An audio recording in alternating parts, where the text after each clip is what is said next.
Everyone, welcome to the Roadmap, Benzinga's NFT show. We've had some great teams, great interviews, past episodes. We've got another exciting one coming up soon.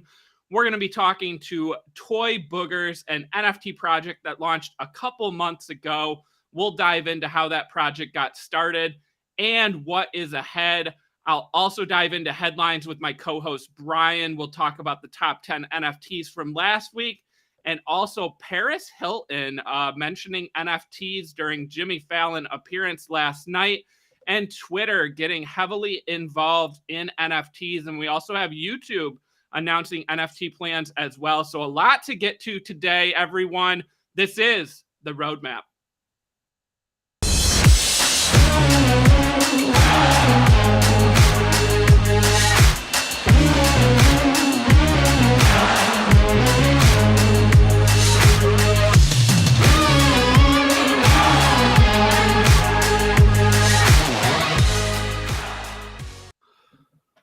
All right, everyone. As I said, this is the Roadmap, Benzinga's NFT show, and I have exciting news. Today's show is sponsored by FTX US, one of the largest cryptocurrency exchanges in the world in terms of trading volume and daily users.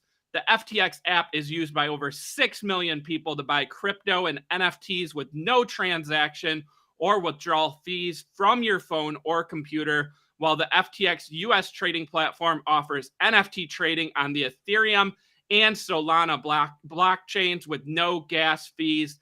You can learn more about FTX.us or click on the link in the description below and also pinned to the chat right now. Big shout out to FTX for their sponsorship. Go ahead, click on that link and you can get signed up. Let me go ahead and bring on my co-host of the Roadmap, Brian Moir. Brian, what's going on, buddy?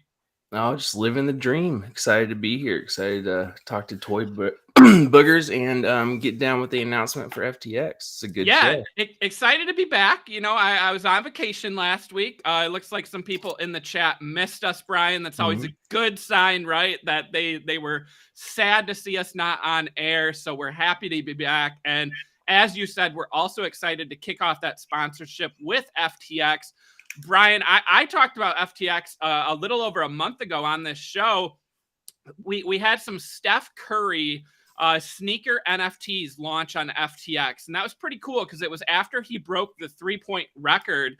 There was an NFT for each 3-point shot that he had made. So I'm excited to dive more into the world of FTX NFTs. We're going to have the team on a future episode, and we'll be taking a look at some of the NFTs that you can get on the FTX marketplace. So super excited for that in the future. Brian, you mentioned Toy Boogers. You know, I'm excited about this one. I remember interviewing the Robotos team and hearing, just praise for Toy Boogers, and people in the chat saying, Toy Boogers, bring the team on, and we are happy to deliver what the fans and the viewers want, and we will have Doug on from Toy Boogers. This is a project, Brian, that minted a couple months ago. There's only 3,333 available. The floor price is currently 0.67. I love this artwork, Brian. So I'm so excited to get into this one. What are your thoughts on Toy Boogers here? I like it too. I like the artwork a whole lot. It's very unique. It kind of matches and goes with the NFT aesthetic, but it's its own, has its own characteristics. I really like that. And I like the fact that it's 3.3 thousand or 3,300 unique pieces instead of that 10,000 usually what you'll see. So that's really interesting. I really like that aspect. I love when there's different features in an NFT project that goes against the grain. I think it makes it unique and kind of special. Yeah, and Brian, shout out to the chat. It looks like there are a lot of fans here excited about this interview.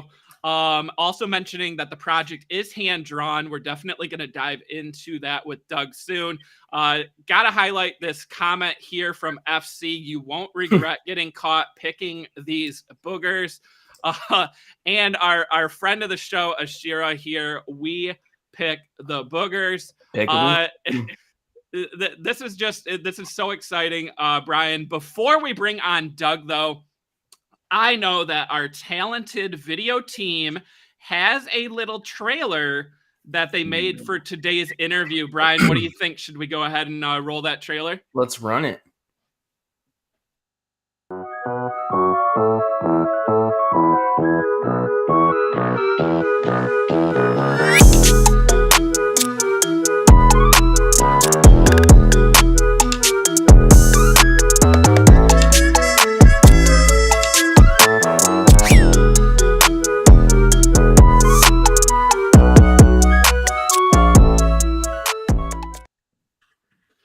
Man, I love these. I love these banger trailers. You said it, Brian. That's banger right there. Hopefully everyone in the chat loved that trailer. Shout out to Kashev for making that, one of our talented team members. Everyone, let us know in the chat. Did you love that trailer? 1 for yes. And if you didn't love it, feel free to not comment because we want the positivity here. So leave a 1 in the chat, guys. Let Kashev know he did a great job. I'm hyped up now, Brian, for this interview. So without further ado, let's go ahead and bring on Doug. Doug, how you doing today? Hey, I'm doing good. How's it going? It's going great. What do you think of that trailer there? That was cool. That was my first time seeing it too. So I was like, oh, what are they gonna? What do they got?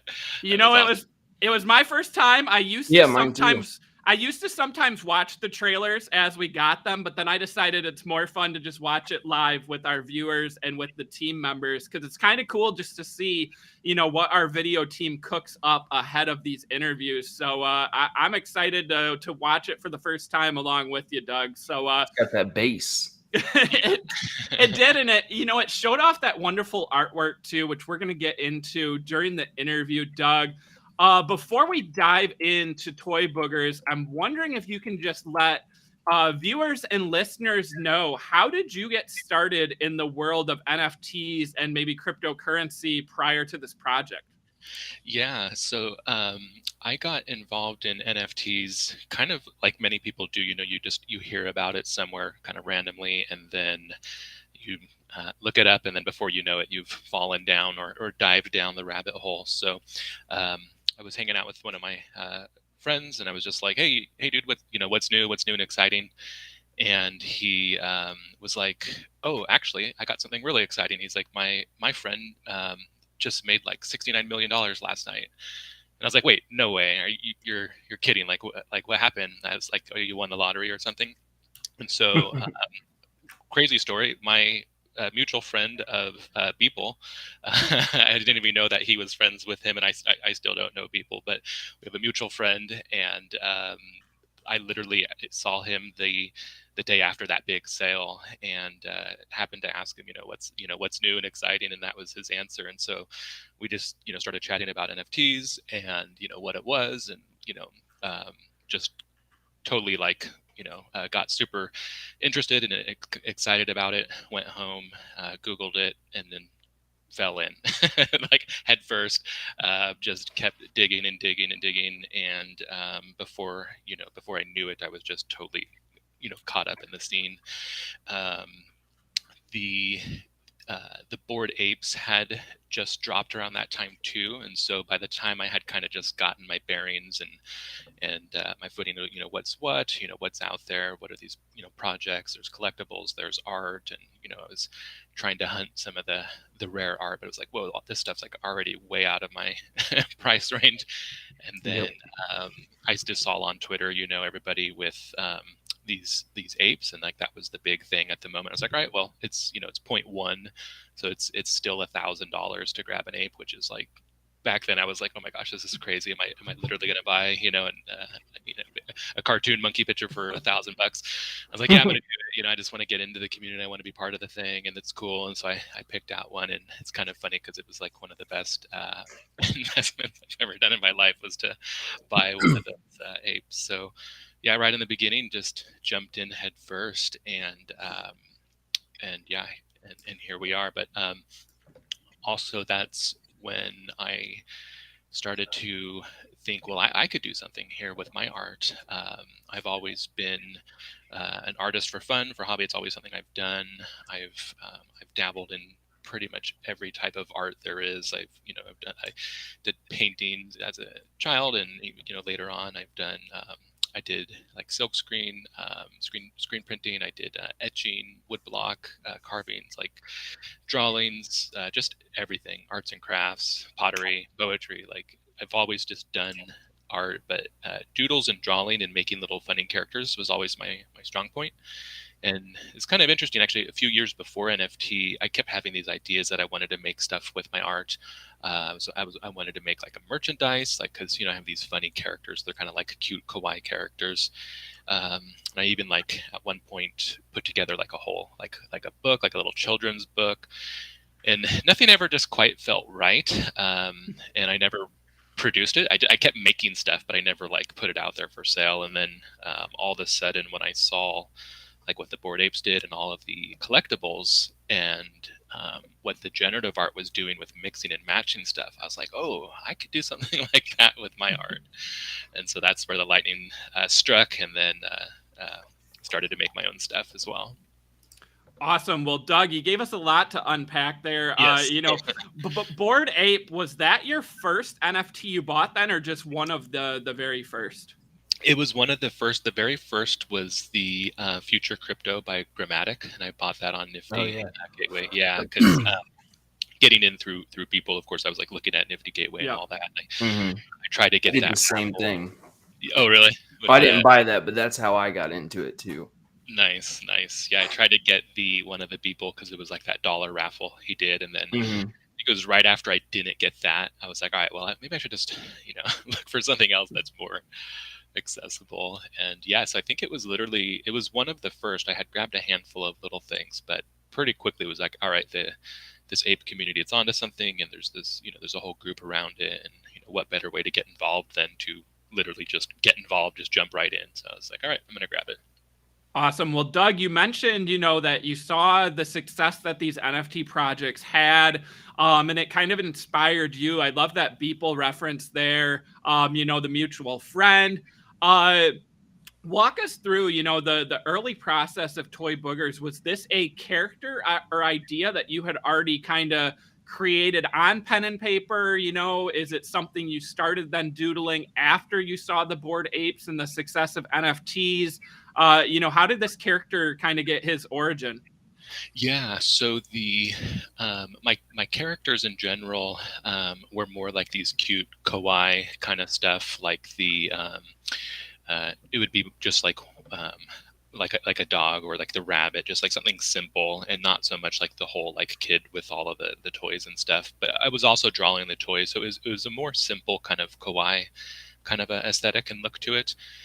Sometimes even just the head, like the big head with a funny face, and many times actually I would just draw faces over and over. And I had this idea, like when I was making the book or thinking of like merchandise, like I wanted to make t-shirts, it was always kind of just like, all right, it's going to be like a big head on a t-shirt or something like that. And when I got to the idea of the book, it was actually like I actually wanted to make a bunch of characters and just have like a collectible characters. And so I actually had this idea that I wanted like something collectible. And so I was like, I'll make like an encyclopedia of like this funny world. So I actually like talked to a book editor and stuff, and they're like, well, before you make an encyclopedia, you kind of have to like make the world and make a story and all this stuff. So like I was like, all right, well, maybe the book's not the best way to go because I just want to make like characters. And then so that just kind of got shelved for a while. Like I produced a lot of stuff, but it just kind of got shelved. And then when I saw what they were doing with generative art with Bored Apes and just all the other stuff, even like CryptoPunks and different things, it was like, oh, this is really cool. Just mixing and matching. And then I started just playing with my characters a little bit, taking a head and then a body and kind of putting it together. I was like, well, actually, this really works really good. And so I didn't I didn't have like a developer or have any, technology to do like the true generative style art. And so I was like, all right, well, I know how to draw. I got time. I could just start drawing and just hand mix them. And so I made this decision that it's like, I'm just going to draw a whole bunch of heads, a whole bunch of bodies, and then it will be fun because I can put toys in their hands and just mix them and match them all different ways. And so just slowly but surely just started drawing a whole bunch of different assets like you're going through here, different heads and bodies and different toys and faces, and just started producing them. So it's kind of it's actually been a long, slow evolution of several years of these characters. And the NFT was the final ingredient. It was literally the medium. It was almost like I was waiting for this medium. So like I really feel totally at home, not only with just like the medium, but also the community and the collectible side of it as well. But just the medium itself is it's like perfect for exactly what I wanted to do. Love it, Doug. Before we get over to Brian for some questions, I know he wants to follow up on the hand-drawn aspect here. I want to remind everyone out there, please like this video, subscribe to Benzinga's YouTube channel, and leave a comment in the chat, guys. We can see all these comments live during the interview. All right, with that being said, Brian, over to you here. So yeah, I mean, you've already kind of stated. I was going to ask like how long it took and why you did it the way you did, but you already answered that. But besides that, like you did this by hand. How does that kind of differ from other projects that you've done or seen that you like? Yeah, so well, I'm a huge fan of the generative art, where they'll make a head or kind of like a profile, so it'll be like shoulders up. And with generative, as you know, they'll draw like a head outline, maybe a few different head outlines, a few different face combos, eyes and mouth and nose and colors and shirts and hats, and then the computer automatically generates them and puts them together. Mm-hmm. And so because I didn't have that technology to utilize, I was just like, well, I'll just hand mix them. And so I was really inspired by generative art. And so when you look at it, some people actually many people on first glance just think it's another like purely generative project where I made all these pieces and then a computer put them together. But because there's different head sizes, there's different body sizes, there's all those toys and like skateboards and stuff. Yeah. You have to manually drag and drop them into place. And so I set up this like system where it's like a rarity system. Each head I was going to make a certain number of times, and then I just systematically went through and made 70 creatures with this head, 60 creatures with this head, 50 with this one, and just slowly but surely went through. So I think it's very different in that regard, but the look and the feel and the aesthetic and then the ultimate vibe of it's very on point with the NFT collectibles. Yeah. Well, I mean, you can tell you put a lot more effort's not the best word to say here, but you put a lot more of I guess sweat equity into the project, which in my opinion goes a long way because you care and it's something you're passionate. Not just because you said you didn't really have a programmer to do it, but because you care about it and it's something that you like to do and you had all these assets. Yes, and it made actually a fun thing too is that they're more thematic. Like you can see there's different themes in some of them. So like you'll see one where like there was one that just scrolled past, like it was like the dress with the doll, or like you'll find there is wacky combos where just it doesn't make sense and it's funny because there's like elements that are totally mixed and matched, and that's the nature of the generative art. But there's a lot where it does match, and sometimes even like funny like jokes where there'll be like there's like the bull head will be holding like poop, and so it's like BS, something like that, like the unicorn poop or something, or like there was an ape with an insect with a basketball and had a basketball hat or the baseball hat. So you could do a little bit more like almost like mini themes in them and make them have a little bit more I think creative direction, whereas as opposed to just pure randomness, and both are fun actually though too, but definitely got to put like my personal touch into a lot of them. That's awesome. Well, going on the personal touch, one of the questions we ask everyone, and it's probably our favorite one, what are some of your favorite traits? Oh my gosh. So we have so many puns within the Toy Boogers community. And so it's like the pun I usually say when someone asks that is, well, you can't just pick one booger. So, Mm. um, but it's, gosh, like the unicorn poop hat and like the unicorn poop toy is just like one of the funniest. And yeah, if you just type in, like, you can even type in on filter unicorn. Yeah. Um, that one is really fun. Everybody likes that. It's just like bright and ridiculous. The I like, obviously, the cat hat that became my logo. That was actually one of my earlier designs. Just like the little orange cat head. I think the apes came out really good. The ape head is like funny. It has like a funny look to it. Um, the I think the zombie bodies are like a really fun body to play with. There's like the ape zombie right there, actually. Yeah. Oh, and there's the ape with the crystal. See that ape with the crystal? This might be a good pot uh, um, time to mention the backstory. So the idea of Toy Boogers is that we, the NFT community, that we are the Toy Boogers. And what happened was that, so here's the backstory, like the funny origin story of it all, is that all of the NFT, Degens got together and said, we want to teleport into the metaverse. And so we built a teleportation machine, and it was rushed in development, of course, because the NFT scene is usually rushed and fast-paced. So we put together this teleportation machine in a really rushed manner, and somehow a booger got stuck to the machine's focusing crystal. And so when we teleported into the metaverse, we all got mixed with our NFTs in our collections and turned into toy boogers inside the metaverse. And so we are the toy boogers, essentially. And that one right there, that NFT, features the one-of-one crystal with the one-of-one booger. So that is the booger. That's a good one. That's the crystal. That's the one to pick right there. Yeah. Does someone own that one within your team, or is someone lucky enough to mint it? Yeah, somebody minted it, and then it sold a few times, and then this firm picked it up. I think they're like a NFT like legal team or something behind it, and they were they actually like framed it and put it in their office, and so it's like a centerpiece of an office somewhere. That's pretty cool. Yeah. So to follow up on the traits, so I have one last question on that. Are there any hidden ones, or are there any secrets or anything that you guys might be putting in that will later evolve the boogers, like some NFT projects are, or just any hidden ones? There's actually a lot there.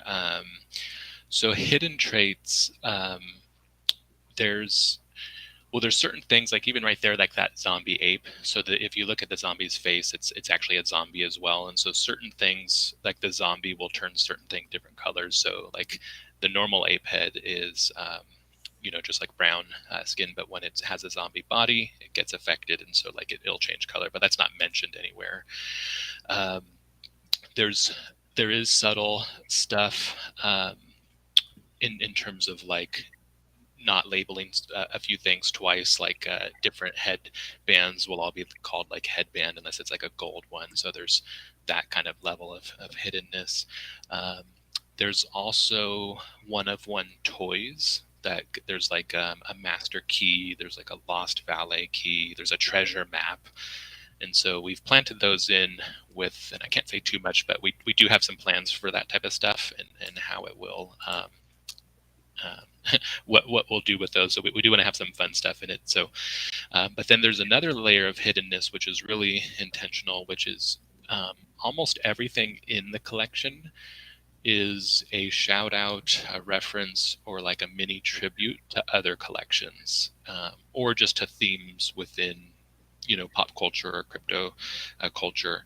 And so, like that whale hat I just saw go by, like that's just a reference to like whales, of course. And then the hoverboard that the whale's on actually is, a shout out to Back to the Future. And then there's all these different characters. There's apes, there's cats, there's bones, there's all these different things. Looks like there's a sheep right there. What's that? Yeah, sheep. Exactly. Yeah. Hmm. And then like penguins. There's that cheetah fur, which is again, like a tribute to a lot of the collections that put that in. And there's panda heads, strawberries. So there's all this fun stuff that are little tributes to shout outs to other projects in pop culture. And so that's one of the hidden kind of element is that, and some of them have multiple references. Some don't. Some are just funny, random things like the octopus. It's just a cool body to have. But there is a lot of stuff in there that actually is a tribute. Gotcha. That is awesome. I mean, sometimes we ask that question and there aren't hidden traits.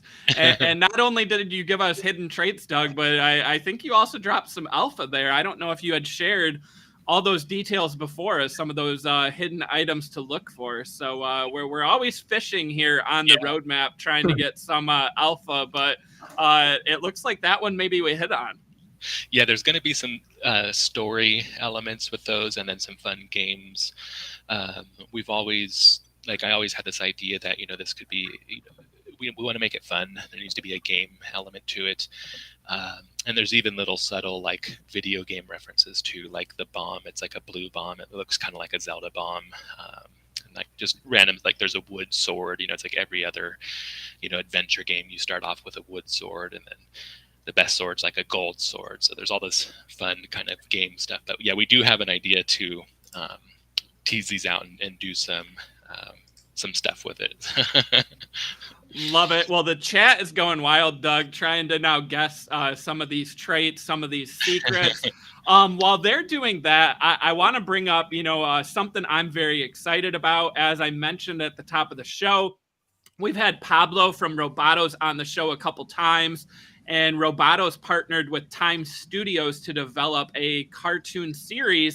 And Toy Boogers, I am happy to say, also partnered with Time Studios to develop a cartoon series. So talk to us about this deal. What was your initial reaction, and how did this come to be? Yeah, so it's a pretty wild story. So the Toy Boogers drop was in November, so two months ago on the 20th. The public drop was the 20th, and we had a pre-sale that was a long, slow pre-sale. It was a 3-day window, I believe, where fans who had been watching for a long time as I was developing these got in the pre-sale list. And the pre-sale, looking back, we probably had it open for way too long. It was this multi-day pre-sale, and then on the 20th, November 20th, the project just sold out when we went to the public, and a lot of big artists were buying it and tweeting it. Kremplin and Klon from Cool Cats, and Pablo Stanley, and Betty from Deadfellas, and just tons of different people were buying and posting, and it just the chain reaction happened, and the project sold out.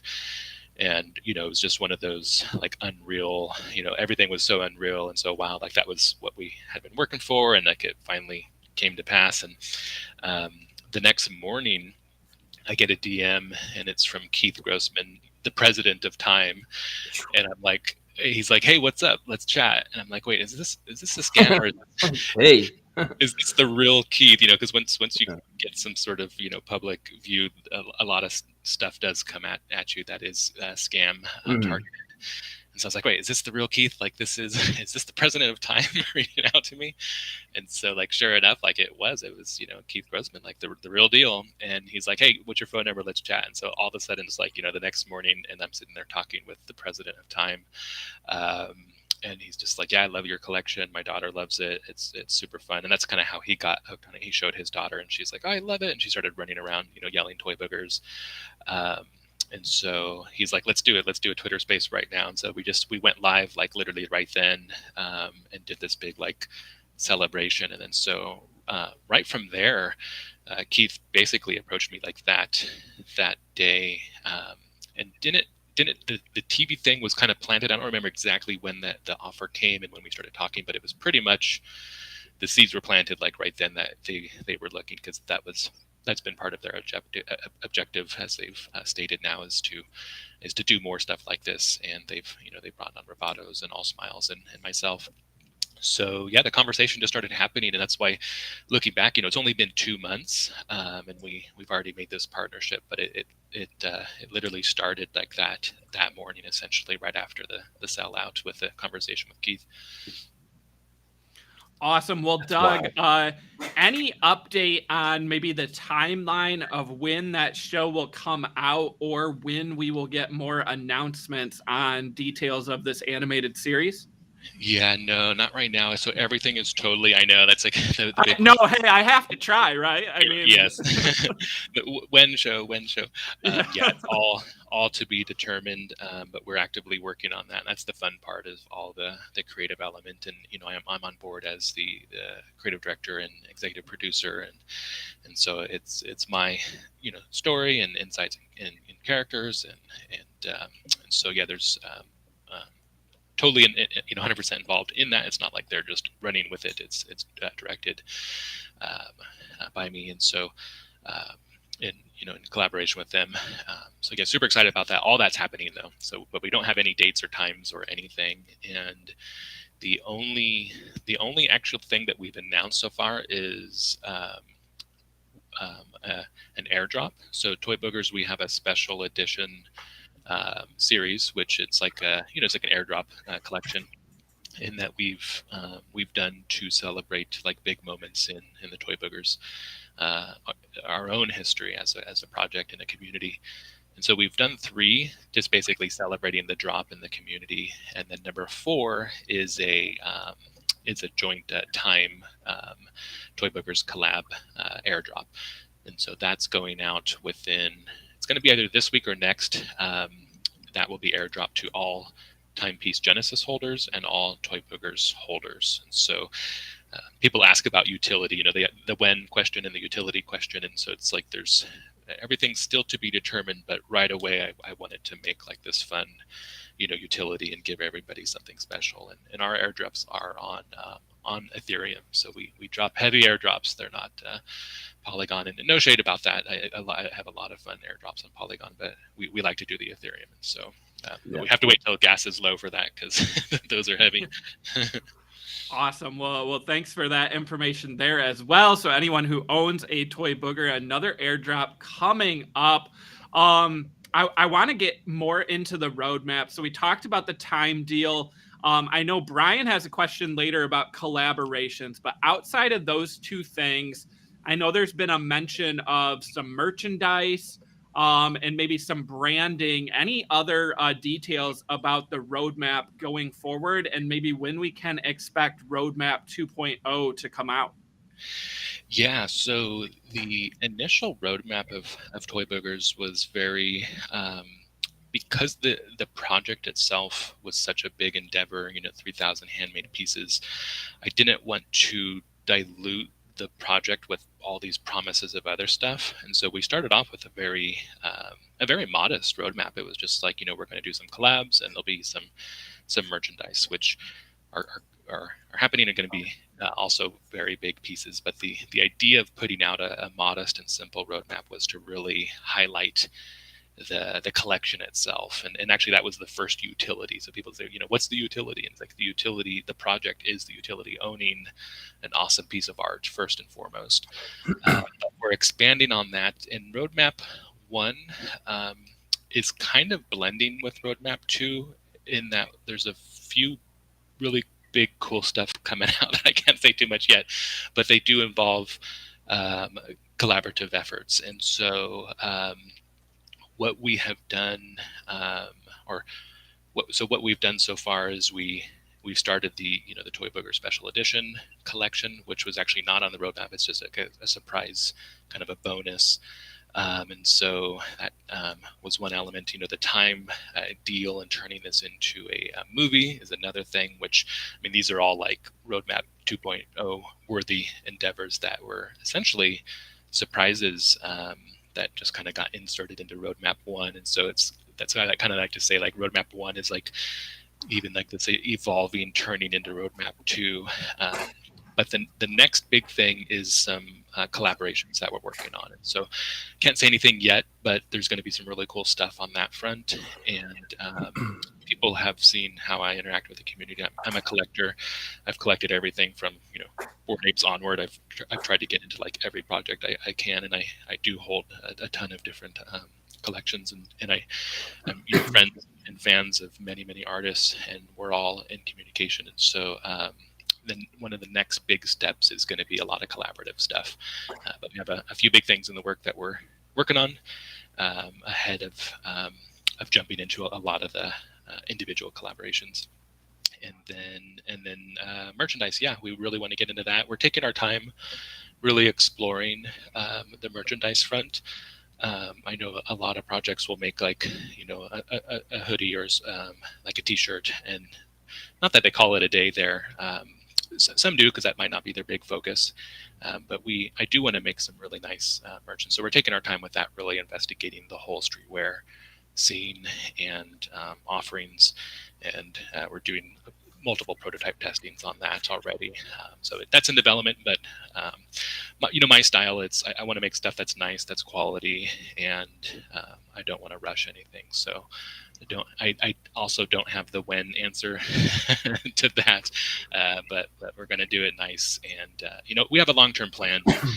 People and our holders understand that, and our collectors and fans really appreciate that we're not just a fast rush project that's going to get stuff out as soon as possible. With it is, I already had like a multi-year plan, but now with the time deal in the movie series, it's like, yeah, the 3-year plan turned into a 10-year plan really fast and beyond even. So we have a really long-term objective and perspective. Awesome. Well, hey, you mentioned something about community, and you'd love to be a part of different communities and stuff.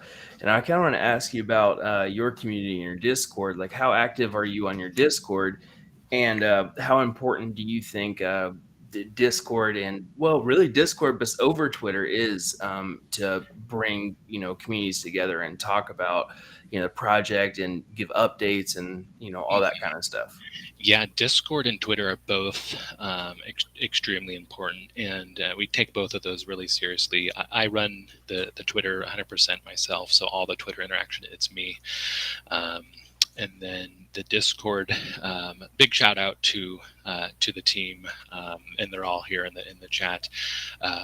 I'm in the Discord a lot, and when we first started, I was in there like 90% of the time.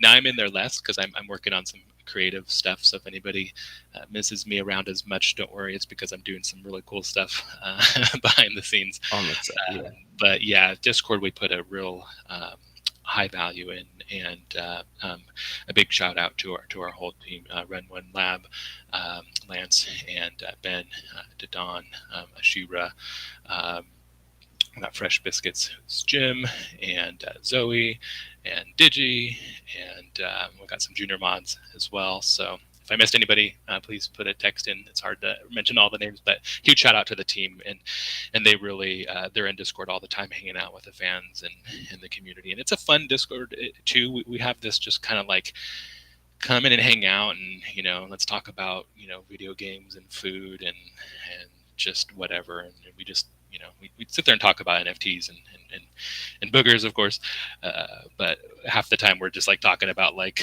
cool recipes for cooking tacos a different way or something. It's a fun place to chill. Awesome. Well, do you have any like new teasers or anything that you can drop on us real quick without getting into too much detail? Well, one thing that we've been doing, and it's so cool. So Cool Cats, Klon was another person that reached out to me right after the drop. So it was such a whirlwind of just like unbelievable, like just so unreal, like success and happiness with that drop. So Keith Grossman from Time reached out, and then like right after that, Klon calls me up, and so I'm sitting there talking with Klon from Cool Cats for like an hour, and he's basically mentoring me, giving some advice and some ideas, and got some cool plans. And then they immediately gave us the Cool Pets allow list. And so Cool Cats kind of started this fun trend of giving other communities pre-sale spots, even though that was already happening. That was like the big moment where like everybody saw that as like that was like a really good idea, a great way to get other communities into your project by giving like-minded collectors and communities access to the next thing. And so as soon as we got the cool pets allow list spots, we started reaching out, and other projects started reaching out to us too to give more. And so we've been in the middle of doing that as well. And that's kind of like a new utility that really wasn't mentioned, but we have been able to get our collectors access to some really hot stuff coming up, and that has come up. So we got the cool pets allow list spots. We got the little lemon friends. We got Little Heroes, which is a big drop recently. And currently we have Wonder Pals, which is a really hot project coming up, really cute. And that's actually a good one you guys might want to look at too, to try to get Mina from Wonder Pals. That's a, For sure. Yeah, super cute project, and everybody's loving it, and it's hot. So we got those spots. And a few more are coming up. So that's the teaser, is that we're continually reaching out to other communities. And I apologize to any community that I forgot off that little list. There's been a big handful, but we're continuing to do that and to collaborate on that level as well. And some of the projects even are putting some of our traits into the collection. And this is kind of a new, fun, collaborative approach. So Mina has put some Toy Boogers traits into the Wonder Pals. And Lucky Ducky is another one that we're working with for this. They're a claymation, and that's actually it for you guys too. If you want another one, Jeremy from Lucky Ducky worked on Robot Chicken as the claymation animator. Nice. And so he's doing a claymation based NFT project in a generative fashion. So he builds the clay, and then that's the model, and then there's a generative layer over it. But it's the characters, basically claymation characters, and they're doing similar stuff. So there's some big ones about to be announced. So some more allow list spots. So that's a long story leading up to some simple teasers, but that's a utility We're all for it. Yeah, we're excited about, because I'm a collector. The whole team that's on my team, we're all collectors, and the whole community is, of course, too. And so it's a really fun thing that we've that started with the cool pets allow list, and now we've been growing that endeavor. So that's become like a whole, almost like department within our project of accruing allow list spots for our community.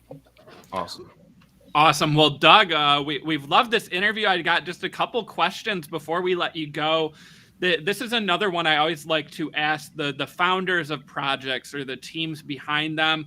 We focus a lot, within NFTs, there's always talks about, the community, talks about the floor price. But, in your opinion, outside of the floor price, how do you measure the success of a project like Toy Boogers? Yeah, it's really interesting how the community, individually, projects are assessed.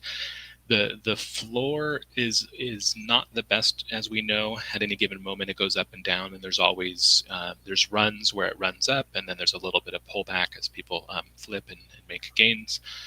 The trajectory is better, and so I think it's like icy tools, or even on OpenSea, you can see the trajectory. And so our trajectory has been a perfect, straight, perfect, angled up trajectory. So I think if you look, kind of zoom out, it's the same with crypto too. It's like the ups and downs. It's like we're on a low point right now, but if you zoom out, it's like, okay, cool, there's a staircase going upwards. So I think the trajectory, just in terms of price, is one element. But I really think the vision, the activity, the sentiment, the vibe is really important. And the projects that I really like and I'm attracted to, it really is that vibe. It's the cool cats, it's Klon, it's Robotos, it's Pablo Stanley, it's Dead Fellas, it's Wonder Pals, it's Little Lemon Friends. It's all this fun, cool, and not just all these. I mentioned a handful of cartoon ones, but within the broader circle of an NFT scene, it really is the vibe of the community. Are they excited about the project? Do they like the art? Is there a relationship with the team and the founder? And not just the founder, but the team. And does it really feel like that kind of family community, or is there almost more like this antagonistic tug, kind of pull between the team? And I've seen that too. And those projects aren't as fun, and the community's not as fun, and it's more of a kind of demanding kind of a when kind of a thing, even though everybody says when kind of cute, being fun with it, which is fine. But there is some discords that you get into, and you could really sense that there's almost like like a demanding tone where it's like the team is trying to appease the community, and the community's but so the projects that I really vibe with and like are where it really just feels like everybody's in harmony and they're all just on the same kind of wavelength. And we've been really lucky. Our fan base, our community, our fans are super cool. I think we established that a really nice vibe early on. And again, big shout out to the team for just solidifying that and maintaining that. And then all of our fans and community of just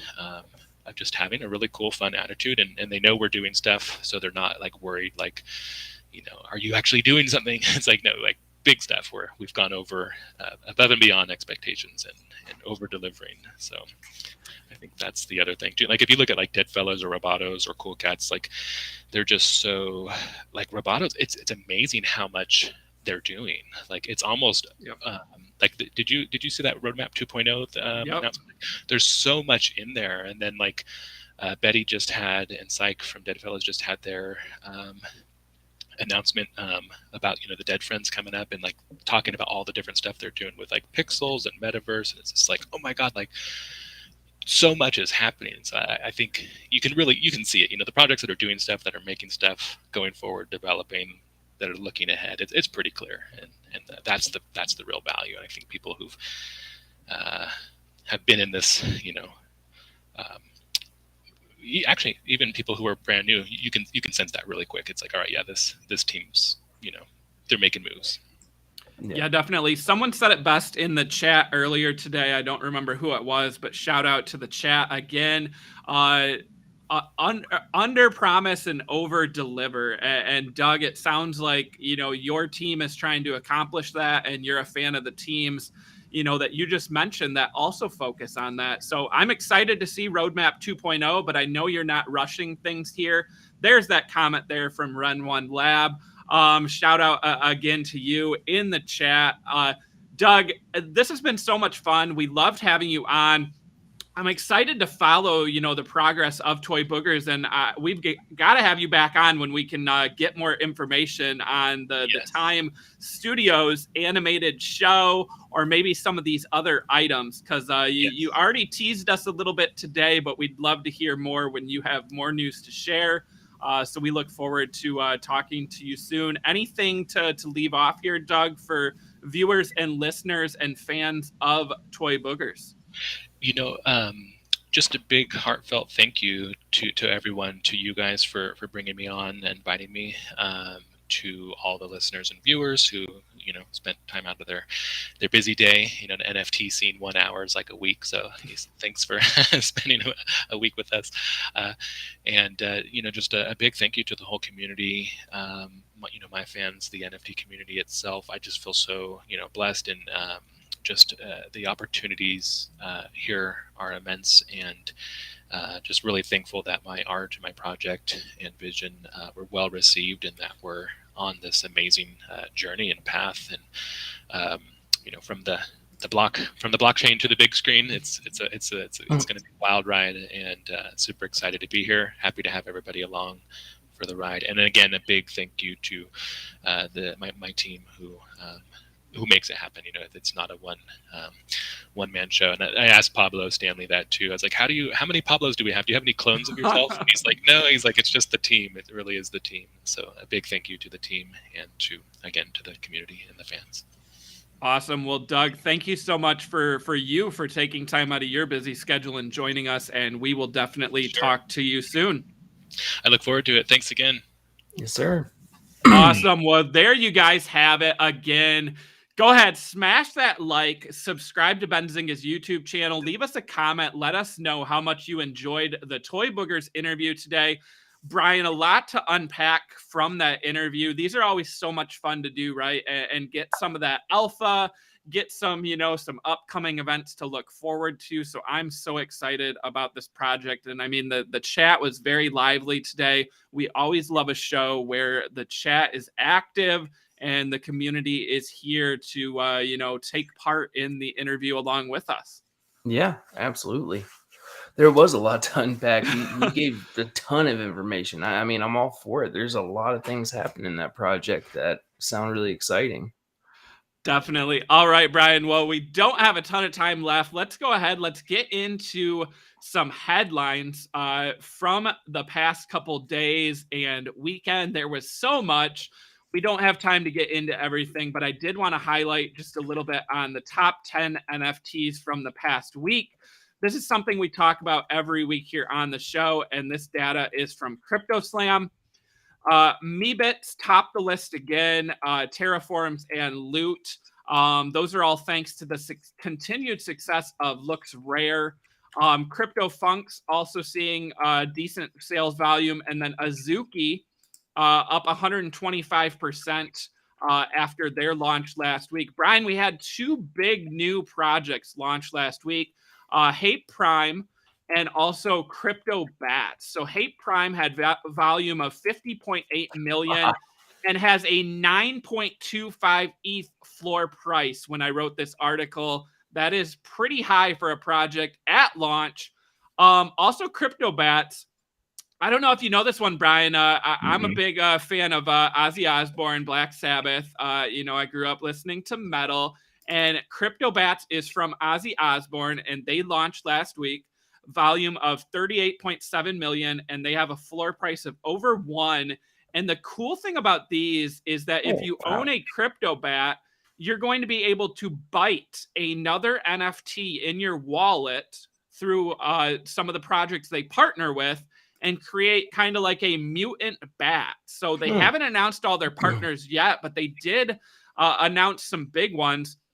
And also, if you scroll to the highest last sale, the highest sales for this, there's some 101s in the collection, and I want to shout out one of these on the, I believe it's on the top right here. Right there is from Supducks artist Frankie Nines. Oh yeah, that is a sweet looking bat. I mean, obviously a 1 of 1. It's expensive, but look at the detail there. They were able to collab with some artists of other projects, but this is a project I'll be watching heavily, Brian, because of that biting element to create another NFT with a partnered project. What do you think of these? Yeah, it's super interesting. I'm like I said earlier, I'm all about doing new things in the space and innovating how things are already done. And I think I said this on a space yesterday, where I think all of us are in the infancy of crypto, blockchain, NFT, but like these NFT projects, and especially the metaverse and stuff, we are even before like infancy. We're in like the first trimester. Like no one's been born yet. Like there's so many cool things that are about to happen within the next couple of months, and I'm super excited for. And just like this, I didn't know about this project until you brought it up, but just something like that's insane. I mean, it's crazy where we're going to be in just 3 months from now. So I'm excited. Yeah, definitely exciting times. And with that being said, Brian, something I discussed on the show a couple months back was Jimmy Fallon, right? Jimmy Fallon, late night talk show host. He announced live on a show a couple months ago that he had bought a Bored Ape Yacht Club, and that was through a partnership with MoonPay. So MoonPay has partnered with some of these celebrities. They've helped facilitate some transactions. And last night, Jimmy Fallon had on Paris Hilton, and Paris Hilton announced that she bought a Bored Ape through MoonPay. So, I mean, here they are doing a normal, there's the picture there. So Jimmy Fallon's ape on the right, the captain hat, and that is Paris's ape on the left. Her understanding of NFTs was really funny too. It was very funny. I'm working on an article about that, Brian. I'm looking forward to that. But the big thing here is, I mean, you just said it, right? That NFTs continue to grow and evolve. I mean, here we had Paris Hilton on a late night show to talk about a new series that she has, which is about her wedding. So like a docu-series. And instead of filling the full 15 minutes talking about this show, they spent a good 5 minutes on NFTs. Yeah. So again, NFTs are becoming more and more mainstream. I mean, you've got celebrities not only buying them, but also using TV appearances to talk about them. That's why I continue to think that, we're early here. We're going to see continued evolution of NFTs. Anything else to take away from that interview last night, Brian? No, well, I mean, you've pretty much said it all. I actually watched part of it randomly earlier, like later that night on YouTube, because I was scrolling through and I saw it. And there's people on Reddit that are like, "Oh, NFTs! Everyone's talking about NFTs. It's saying it's cringe, but it's really awesome because, like you said, it's just like it's getting the word out there. It's booming, and yeah, these celebrities might be using it as buzzwords and because it's hip and happening. But these celebrities also are most of them are pretty smart with their money. Like they got where they are because they have talent, they have skill, but they also know what they're doing. So they're investing in things that are actually worthwhile to be investing. Yeah, there've been some flops. You have Jake Paul and do a few things, but he's doing well for himself. But that's one thing you gotta look at. Like, these people aren't gonna just shell out money, even though they have unlimited amounts. They're not gonna shell out money just for anything, just for a hype, because they get nothing out of it. They know it's an investment. They know there's a return. They see the power of what this movement's going to be. Yeah, definitely. And, with the continued evolution and the support of the community and these celebrities, Brian, we also saw Twitter, right? Twitter had teased for a while that they were going to integrate profile pictures with NFTs. And they did that over the past week, where now you can, connect and use one of your NFTs you own as a Twitter profile picture that looks different than a normal profile picture. We also got news that Facebook's exploring similar features for Facebook and for Instagram, where you'll be able to show off your NFTs. And then, Brian, just I think an hour or two before the show went live today, there was a news out that YouTube is also this yeah. Yeah. So YouTube is also exploring NFT integration. So I mean, Brian, Twitter, Facebook, Instagram, YouTube. I mean, you got all these major social media platforms where people are going to want to show off their NFTs as their profile picture. And some already were, but now if they can do that on an official level and get, supported by the platform for doing so, I just continue to think that we're going to see more and more people get into NFTs. And, you're going to see a lot of these blue chip projects see floor prices rise, right? Because they're going to be more coveted as a profile picture. But also some of these smaller projects, right? You might see another run on some of these cute PFPs, right? So we talked a lot recently about utility, but I'm wondering if some of these, just cute PFP projects can make another run just based off of some of this integration.